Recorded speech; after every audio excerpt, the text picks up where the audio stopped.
Hi, Bookworm buddies. Welcome back to the Boxcar Children, chapters 10 and 11. Chapter 10, Henry and the Free-for-All. James Henry Alden was a very rich man. His big mills stood between Greenfield and Silver City. Now, J.H. Alden liked kids. He liked to see them run and jump and play, and so every year, with 3 other rich men, he gave a field day to the town of Silver City, and even the mills were closed on field day. Every year, the boys were in training for the races. Not only the boys, but men also, both thin and fat, and girls trained for field day. There were prizes for all kinds of races, running and swimming and jumping, but the best one was a foot race called a free-for-all because anyone could run in it. Mr. Alden gave a prize of $25 and a silver cup to the winner of the free-for-all. Sometimes a boy won, and sometimes a girl. Once a fat man won it. On field day, Henry was cutting the grass for Dr. Moore. Suddenly the doctor stopped his car in the street and called to Henry. "Hop in," he said. "Today is field day and I want you to see the races." Henry hopped in and the doctor started the car. "I'm sorry I can't go," said Dr. Moore, "and I want you to know all about it. I want you to tell me who wins every race." So Henry found himself sitting on the bleachers. By and by a small boy climbed up the bleachers and sat behind him. Then a man called, "Free-for-all, come and get ready." "What is that?" said Henry. "A free-for-all." "Don't you know?" said the small boy. "Didn't you see the one last year?" "No," said Henry. The boy laughed. "It was a funny one. There were 2 fat men in it and some girls and some boys. That boy over there won it. You should have seen him. He ran so fast you couldn't hardly see his legs at all." Henry looked at the winner of last year's race. He was smaller than Henry, but he was older. Suddenly Henry stood up and quietly left the bleachers. He went to the room where the boys were getting ready for the race. "Do you want to race in the race?" said the man. "Yes, I do," replied Henry. The man gave him some track clothes to put on. "Where did you train?" he asked. "I was never trained," said Henry. "These boys have been training all year," remarked the man. "Oh, I don't think I'll win," answered Henry, "but I like to run. It's lots of fun, you know." "And so it is," said the man, "so it is." Henry could hardly wait for the race to begin. He loved to run. But at last, the race was called, and it was time to start. Henry was number 4. Then Henry began to think, "It's a long race. I must go easy at first." The bell rang, and off went the runners down the track. In almost no time, Henry was far behind most of the runners, but he didn't seem to mind this. "It's fun to run anyway," he said to himself. Then he tried to see how easily he could run. All at once he had another thought. "I've tried to see how easily I could run. Now let's see how fast I can run." Then all the people began to see how fast Henry could run. He ran faster and faster, and soon he passed 2 girls ahead of him. Then he passed a man and a little boy. The people began to shout, "Number 4! Number 4!" Here was the kind of race they loved. "Faster, faster!" cried Henry to himself. "I could run faster than this." And he could. He passed number 25 and number 6. Then he passed number 5 and number 10. Only one runner was ahead of Henry now, and that was number 16. Then Henry began to think of winning the race. He knew how much the $25 prize would mean to Jessie and the rest of the children. "I'm going to win this race," he said. "I must pass number 16. He ran faster still. He could see the line at the end of the race. "Number 4! Number 4!" shouted people. "He's going to win." And when Henry was near number 16, he put his head down and ran as fast as he could. He passed number 16 and went across the line. He had won. The people shouted and shouted. Some men held Henry high up and carried him to Mr. Alden for the prize. Then a man said, "What's your name, boy?" Henry didn't know what to say. He didn't want to use his name, so he answered, "Henry James." That was Henry's name, but it was just not all of his name. At once a big sign said, "Henry James, number 4, winner of the free-for-all." "Here's the prize, Henry James," said Mr. Alden. "You can run well, my boy. I like to see you run." He gave Henry a silver cup and the $25, and he shook his hand. Just then Mr. Moore came along and climbed up on the bleachers, but Henry didn't see him. The doctor laughed to himself as Henry James shook hands with James Henry. At last, Henry got away from the people and started back to Dr. Moore's. He had $25 in his pocket. When Dr. Moore came home and found Henry cutting the grass, he laughed quietly to himself. "I just got home," said Henry. "I will tell you who won all the races." Dr. Moore didn't tell Henry that he'd been up in the bleachers. He let Henry tell him all about the races. "And who won the free-for-all?" he said. "I did," said Henry. "You did?" cried Dr. Moore. "Good for you. What are you going to do with the money?"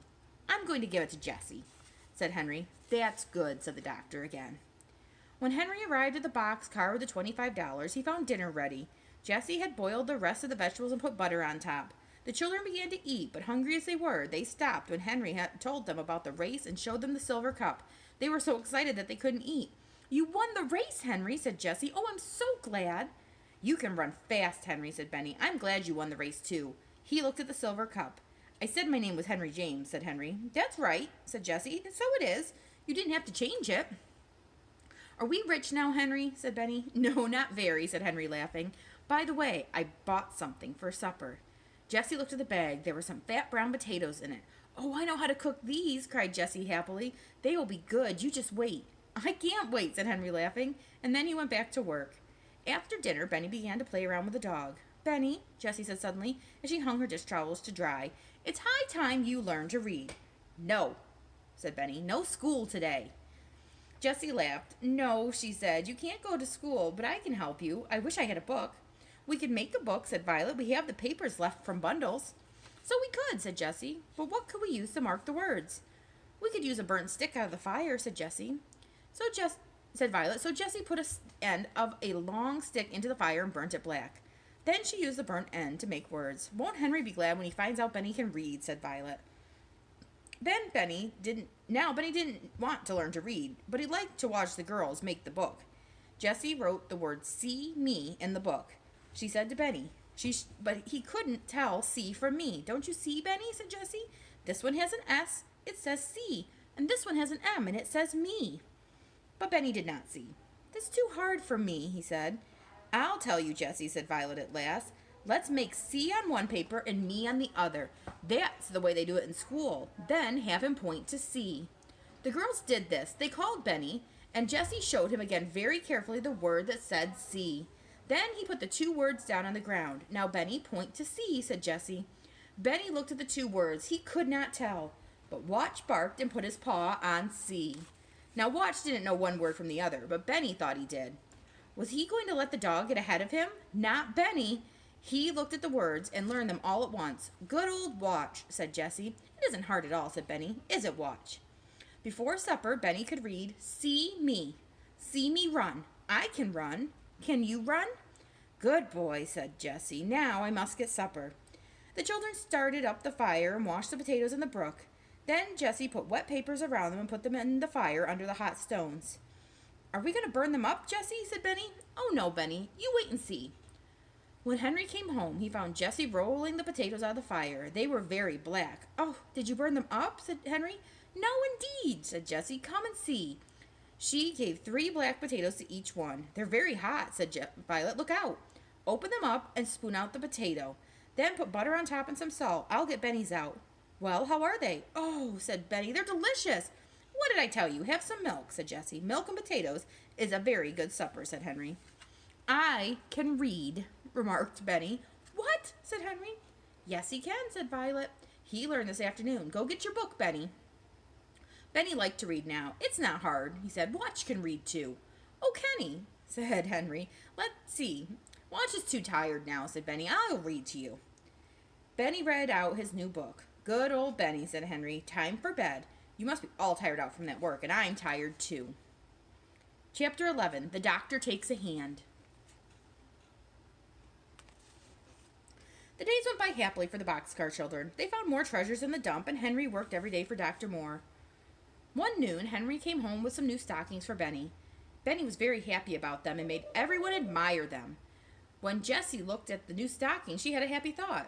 She would carefully wash Benny's old stockings and hung them up to dry. And that afternoon, she and Violet sat down with a work bag between them to make a bear for Benny. "You must make a tail too, Jessie," begged Benny, watching her put on arms and legs and a head. "Bears don't have tails," said Jessie. "Your old bear didn't have a tail." "But this bear must have a tail," replied Benny, knowing that Jessie would put on 2 tails if he'd asked her to. "What kind of tail?" Jessie said at last. "Long and thin," said Benny, "so I can pull it." "Benny!" cried Jessie. But she made a tail long and thin, just as Benny had ordered. "What's his name, Jessie?" said Benny, when at last the bear was handed over to him. "I haven't thought about a name," replied Jessie. "Why don't you think of a nice name for him?" "Well, you made him out of my old stockings. Let's name him Stockings." "All right, Stockings it is," agreed Jessie, trying not to laugh. And from that day on, the bear's name was Stockings as long as he lived, and he lived to be a very old bear indeed. One afternoon, Jessie saw how long Benny's hair was getting, and she cut it with Violet's scissors. Benny stood quietly while she did it, but while his sisters were getting supper, he said to himself, "Jessie cut my hair. I'll get Violet's scissors and cut Watch's hair. He'll look better." He found Violet's scissors and made Watch lie down on his side, and then he began to cut the hair off. Benny said, "Good dog, Watch. You're Jessie's dog, so I will cut a J in your hair. Hold still now." Watch laid still, and Benny began to cut a J. It was not a very good J, but it looked a little like one. Soon Benny had cut off all the hair on one side with a J in the middle. He stood back admiring his work, and just then Jessie came to see what he was doing. "Benny!" she cried, "what are you doing?" Then she began to laugh. "Oh, Violet, come see. Watch looks so funny." Jessie laughed and laughed until she almost cried. Violet laughed until she did cry. And then she couldn't stop crying. She cried and cried. At last Jessie made up her mind that Violet was really sick. "You must go to bed, Violet," she said. She helped her carefully into the boxcar and put pine needles all around and under her. Then she wet a handkerchief in the cold brook and laid it on her little sister's hot head. "I wish Henry would come home," she said. "What shall we do?" When Henry came at last, he looked at Violet and said maybe she had a cold. Maybe she sat too long by the brook. "If Violet's very sick, she ought to go to the hospital," said Jessie. I know that," said Henry. "But we don't want her to go to the hospital if we can help it. We should have to tell her their name." "Yes," said Jessie, "then Grandfather could find us." The other two older children sat up with Violet, and they put cold water on her head. But after dark, Violet shook all over, and Jessie was frightened. She covered Violet all over with pine needles, but she still shook. They couldn't get her warm. "I'm going to get Dr. Moore," said Henry. "I'm afraid Violet's very sick." Then Henry started to run. He ran even faster than he had in the race. Down the hill into the town he ran until he came to Dr. Moore's house. "Please come," he cried. "Violet's very sick." The doctor said, "Come and get in my car." He didn't ask Henry which way to go, but the car went up the right road. When they came to the woods, he said to Henry, "Stay here in the car." He ran alone up the hill to the boxcar. It seemed like magic that he knew where to go. When Dr. Moore came back, he was carrying Violet in his arms. Jessie and Benny and Watch came too. They all got into the car. "Are you going to take her to the hospital?" said Henry. "No," said Dr. Moore. "I'm taking her to my house." When they stopped at last, Dr. Moore carried Violet into the house and said to his mother, "Violet is very sick. We must put her to bed." Mrs. Moore hurried around, opening beds and bringing pillows, and Mary came from the kitchen with hot water bottles. After a while, Violet began to get warm. Then Mrs. Moore said to the other children, "You must stay here all night," she said. She gave Henry and Benny a big bed, and Jessie slept in a little one, but Violet was so sick that the doctor didn't go to bed all night. He wouldn't leave her. He sat by her side until 10 o'clock in the morning. Before 10 o'clock, a man came to see the doctor. Mary told him he could wait.